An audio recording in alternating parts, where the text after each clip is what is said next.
Every man needs to know what he's fighting for. That was apparently what people said.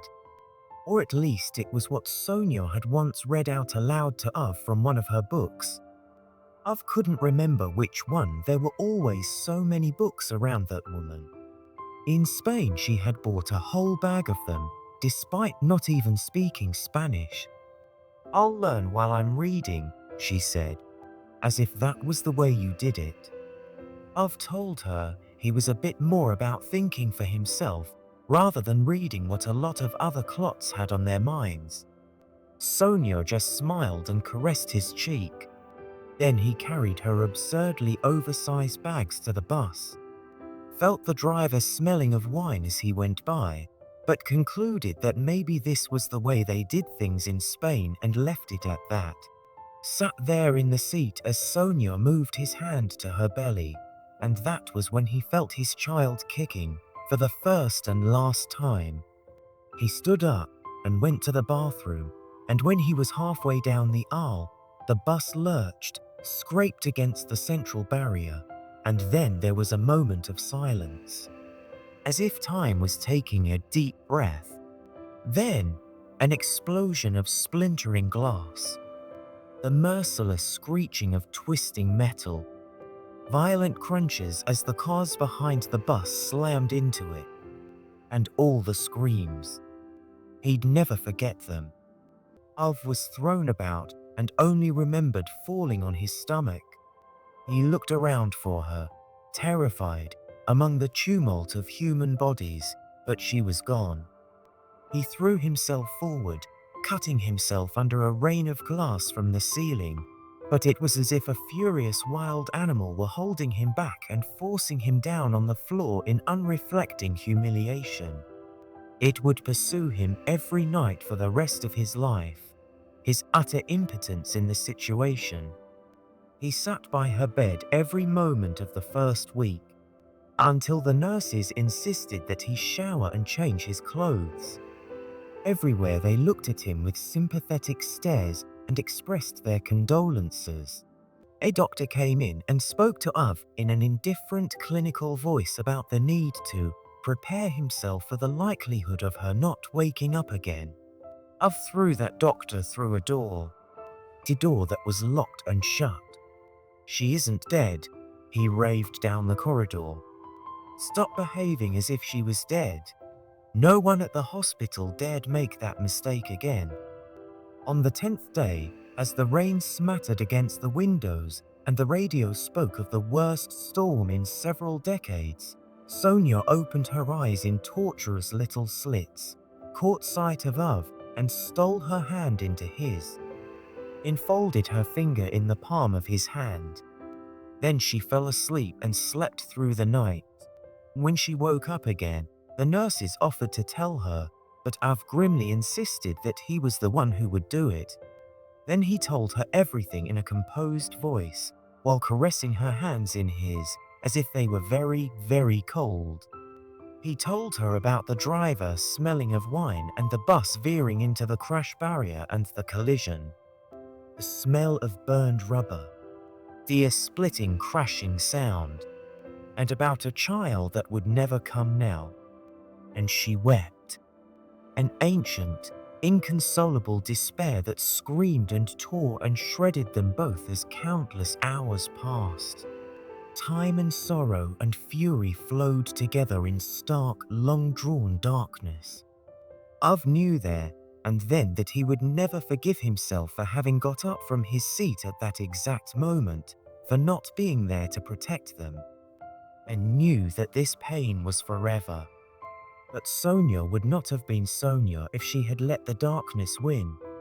So, one morning, Uv did not know how many days had passed since the accident. Expressing herself quite succinctly, she declared that she wanted to start having physiotherapy. And when Uv looked at her as if it were his own spine screaming like a tortured animal every time she moved, she gently leaned her head against his chest and whispered, "We can busy ourselves with living or with dying, Uv. We have to move on." And that's how it was. In the following months back in Sweden, I've met innumerable men in white shirts. They sat behind desks made of light-colored wood in various municipal offices, and they apparently had endless amounts of time to instruct Av in what documents had to be filled in for various purposes, but no time at all to discuss the measures that were needed for Sonia to get better. A woman was dispatched to the hospital from one of the municipal authorities, where she bullishly explained that Sonia could be placed in a service home for other people in her situation. Something about how the strain of everyday life, quite understandably, could be excessive for Av. She didn't say it right out, but it was clear as crystal what she was driving at. She did not believe that Av could see himself staying with his wife now.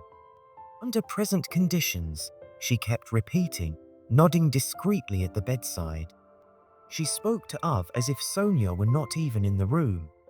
Admittedly, Av opened the door this time, but she was ejected all the same. The only home we're going to is our own. Where we live. Av roared at her, and in pure frustration and anger, he threw one of Sonia's shoes out of the room. Afterwards, he had to go and ask the nurses, who'd almost been hit by it, if they knew where it had gone. Which of course made him even angrier. It was the first time since the accident that he heard Sonia laughing, as if it was pouring out of her, without the slightest possibility of stopping it, like she was being wrestled to the ground by her own giggling. She laughed and laughed and laughed until the vowels were rolling across the walls and floors, as if they meant to do away with the laws of time and space. It made her feel as if his chest was slowly rising out of the ruins of a collapsed house after an earthquake. It gave his heart space to beat again. He went home and rebuilt the whole house, ripped out the old countertop, and put in a new lower one. Even managed to find a specially made stove. Reconstructed the door frames and fitted ramps over all the thresholds. The day after Sonia was allowed to leave the hospital, she went back to her teacher training. In the spring, she sat her examination. There was an advertisement in the newspaper for a teaching position in a school with the worst reputation in town, with the sort of class that no qualified teacher, with all the parts of her brain correctly screwed together, would voluntarily face. It was attention deficit hyperactivity disorder, before attention deficit hyperactivity disorder had been invented. There's no hope for these boys and girls, the headmaster soberly explained in the interview. This is not education, this is storage.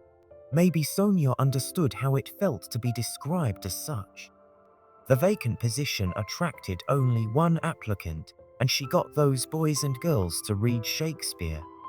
In the meantime, Av was so weighed down with anger that Sonia sometimes had to ask him to go outside so he didn't demolish the furniture. It pained her infinitely to see his shoulders so loaded down with the will to destroy. Destroy that bus driver, the travel agency, the crash barrier of that highway, the wine producer, everything and everyone. Punch and keep punching until every bastard had been obliterated. That was all he wanted to do. He put that anger in his shed. He put it in the garage. He spread it over the ground during his inspection rounds. But that wasn't all. In the end, he also started putting it in letters. He wrote to the Spanish government, to the Swedish authorities, to the police, to the court. But no one took responsibility. No one cared. They answered by reference to legal texts or other authorities. Made excuses.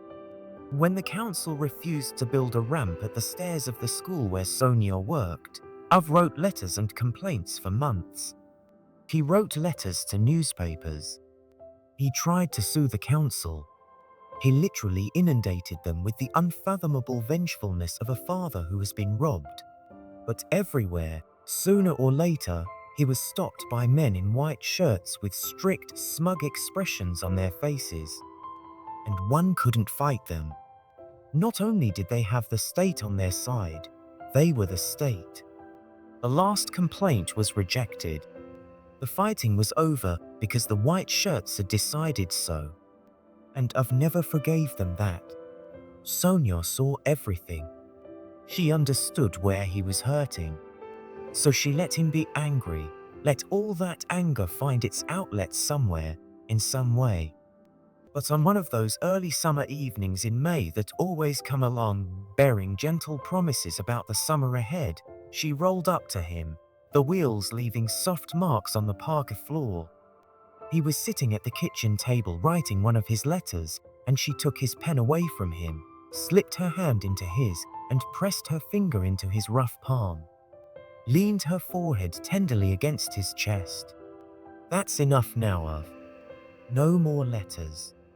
There's no space for life with all these letters of yours.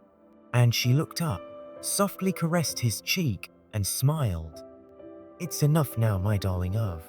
And then it was enough. The next morning, Of got up at dawn, drove the sob to her school, and with his own bare hands built the disabled ramp the council was refusing to put up. And after that she came home every evening for as long as Of could remember and told him, with fire in her eyes, about her boys and girls. The ones who arrived in the classroom with police escorts yet when they left could recite 400-year-old poetry. The ones who could make her cry and laugh and sing until her voice was bouncing off the ceilings of their little house. Of could never make head nor tail of those impossible kids, but he was not beyond liking them for what they did to Sonia. Every human being needs to know what she's fighting for. That was what they said, and she fought for what was good, for the children she never had. And Of fought for her, because that was the only thing in this world he really knew.